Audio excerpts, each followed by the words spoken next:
அடுத்ததாக மிதுன ராசி அவர்களுக்கு இந்த வாரம் என்ன விஷயம் செய்யணும், என்ன விஷயம் செய்யக்கூடாது? ஸோ மிதுனம் இவங்களுக்கான கார்ட்ஸ். மிதுனம் இந்த வாரம் என்ன செய்யணும் அப்படின்னு பார்க்கும்போது, இவங்களுக்குள்ள எந்த அளவுக்கு ஒரு ஸ்ட்ரென்த், பவர் இருக்கோ அதை வந்து செயல்ல வெளிப்படுத்தணும் அப்படின்னு இருக்கு.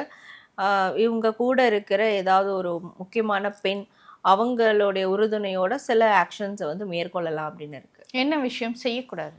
என்ன செய்ய வேண்டாம்னா, பழைய விஷயங்களை நினைச்சு பார்க்கறதோ, துரோகம் பண்ணவங்க, ஏமாத்தினவங்க கிட்ட திருப்பி அகைன் ஒரு பேச்சுவார்த்தை மேற்கொள்றதோ, இதெல்லாம் அவாய்ட் பண்ணிக்கிறது நல்லது. ஓகே. இவங்களுக்கான லக்கி கலர் என்ன? இவங்களுக்கான lucky colour sandal and red colour. Okay. இவங்களுக்கான ஏஞ்சல் நம்பர்? ஸோ மிதுனம் இவங்களுக்கான ஏஞ்சல் நம்பர் 66818. ஸோ இந்த 2 ஏஞ்சல் நம்பர் இந்த வாரம் ஃபுல்லாக மொபைல் வால்பேப்பர்லேயோ எழுதியோ அவங்க யூஸ் பண்ணலாம். ஸோ இதை யூஸ் பண்ணும்போது அவங்க வந்து பழைய விஷயங்கள், அந்த பழைய தாக்கங்கள்லேருந்து அதை பிரேக் பண்ணி உடச்சிட்டு வெளியே வர்றதுக்கு இந்த நம்பர் சப்போர்ட் ஃபுல்லாக இருக்கும். அண்ட் தேவையில்லாத கவலைகள்லாம் அவங்க மனசுக்குள்ளே ஏற்படாது.